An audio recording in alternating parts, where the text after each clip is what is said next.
puisque nous avons des formations internes motivantes et diplômantes pour notre personnel. Ils sont formés, évalués, et je pense que ça leur apporte une valeur ajoutée certaine. La patientèle aussi se sent concernée, puisque nous organisons des enquêtes avec des registres de réclamation pour toujours être dans le système de l'amélioration continue. Voilà. Voilà. Donc, juste un mot à Madame Valérie Ndiaye également, vous qui avez vu l'expérience de ces grandes entreprises et de ce que le Sénégal est en train de faire à travers l'Association sénégalaise de normalisation. Merci beaucoup, Ourey. Pour nous, c'était une fierté, je vais dire, parce que côtoyer des grosses entreprises comme celles qui ont été primées à nos côtés, c'était vraiment pour nous un honneur, et que le chef de l'État aussi nous convie pour nous reconnaître les efforts que nous faisons. Esteval produit des jus de fruits locaux. Donc, ça montre qu'on peut faire des produits locaux, des produits africains qui respectent les normes et que tous ces efforts sont reconnus. Et notre ambition, c'est d'avoir la certification ISO. Et tout ceci, c'est pour que le consommateur consomme ces produits qui sont de chez nous, qui font travailler les cultivateurs de chez nous, qui donnent la valeur ajoutée à notre pays, et en toute sécurité. Et également, ces produits donc, sont prêts à aller à l'export. Donc vraiment, pour nous, c'est un challenge. Et nous maintenons ces efforts et nous voulons aller maintenant au prix d'excellence. Donc petit à petit, c'est un cheminement.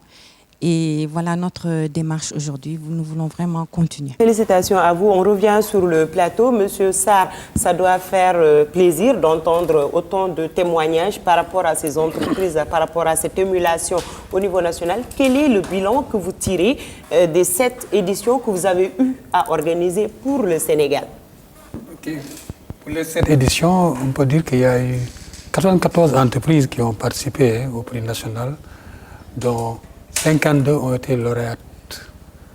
Parmi ces lauréates, il y a eu 22 entreprises qui ont gagné le prix d'excellence, donc qui se conforment presque à l'essentiel des critères du référentiel. Et ces entreprises-là, aujourd'hui, une bonne partie déjà est certifiée ISO 9001. Il y en a qui ont eu à participer au prix national et qui n'étaient pas certifiés ISO 9000, qui ont eu la certification par la suite. Je peux citer Soproca, qui faisait l'amidon gomme le caftan. Et il y a eu d'autres lauréats aussi, comme les Câbleries du Sénégal, Parc Davis, Novotel. Il y avait une banque, la Citibank, là, qui avait aussi participé aux éditions précédentes, qui avait gagné l'Oscar national de la qualité. Et des hôtels aussi, Novotel, je ne sais pas si je l'ai cité, qui a eu à gagner aussi donc l'Oscar national de la qualité. Donc, c'est un outil de promotion qui permet de s'aligner sur les exigences des principaux référentiels ISO 9001 pour les exigences du management de la qualité et ISO 9004 qui définit un peu les principes du management de la qualité et dont certains ont été rappelés par le président Wade. Donc maintenant, M. Sarr et M. Wade également, quels sont les critères à remplir pour pouvoir faire partie de ces entreprises-là qui veulent être candidats aujourd'hui à la sélection pour l'Oscar? Les critères à remplir, d'abord, il faut être une entreprise qui a pignon sur rue au Sénégal. Bien connue et reconnue. Bien connue et reconnue. Donc, ensuite, il y a un formulaire de renseignement où on demande des renseignements sur l'entreprise, son histoire qualité, ses chiffres d'affaires, son personnel également, parce que les entreprises participent par catégorie. On ne met pas tout le monde dans le même lot, parce qu'on fait des catégories d'entreprises suivant la taille, donc l'effectif de l'entreprise, catégorie A, catégorie B, catégorie C. En résumé, très grande entreprise et très petite entreprise. Et chacun compris dans sa catégorie. Et il y a 4 niveaux de participation. Niveau 1 pour le prix d'engagement de la qualité, niveau 2 pour le prix de maîtrise de la qualité, niveau 3 pour le prix d'encouragement et niveau 4 pour le prix d'excellence. D'excellence. Donc, Monsieur Wade, juste un mot avant qu'on fasse le dernier tour de table. Un mot pour saluer le travail qui a été fait par l'ASN et par aussi l'organisation Oscar de la qualité qui participe de la vulgarisation et de la démocratisation de la culture de qualité. Et c'est là où le bas blesse au niveau de nos entreprises locales. facteur de compétitivité, donc cette culture de la qualité. Et c'est l'occasion ici de magnifier le travail remarquable qui a été fait par le ministre Louis Alexandren, qui a été le premier président de l'Oscar de la qualité, ancien ministre du développement industriel, orfèvre en la matière, et à qui nous devons beaucoup. Et je voudrais profiter de votre plateau qui permet justement de faire de distiller cette culture de la qualité pour lui envoyer un hommage mérité. Donc voilà, juste pour terminer, le dernier mot, Madame Wade, quelles seraient selon vous aujourd'hui les perspectives par rapport à toute cette question qualité dans nos entreprises aujourd'hui?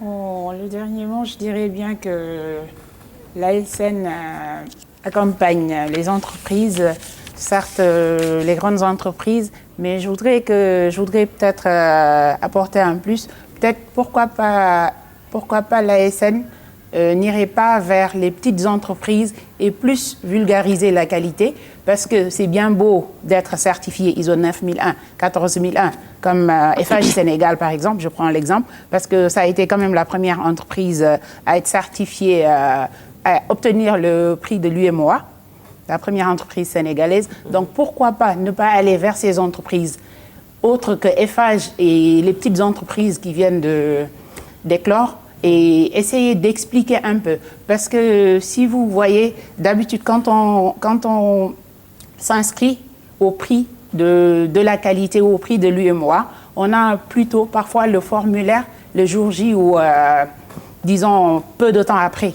Donc, et forcément, l'entreprise qui doit participer ne comprend pas carrément les critères décrits dans ce référentiel-là de l'ASN ou du prix UMOA.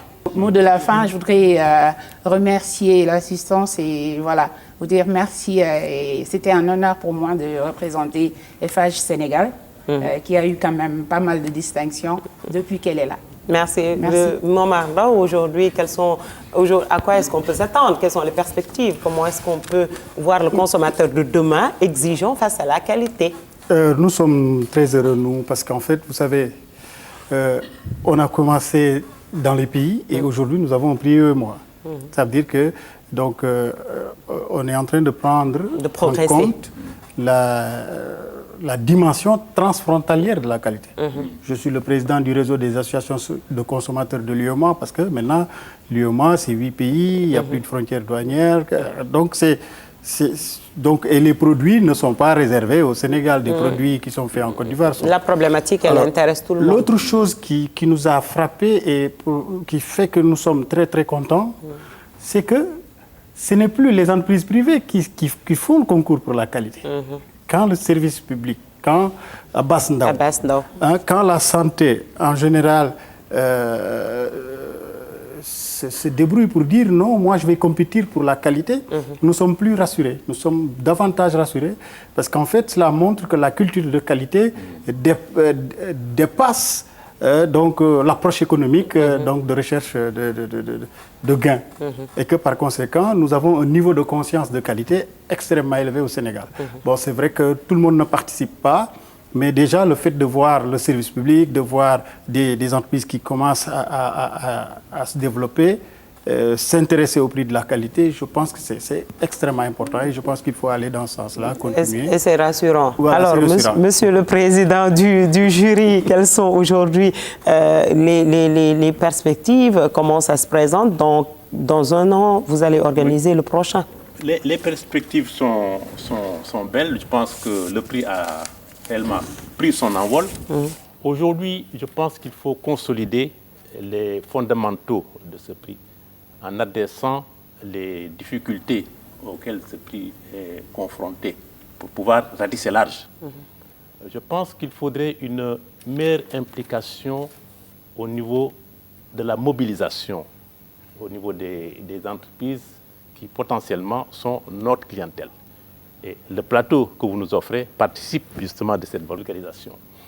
Nous devons avoir aussi un message fort au niveau de l'État. Le président de la République l'a fait, en président lui-même la remise des prix.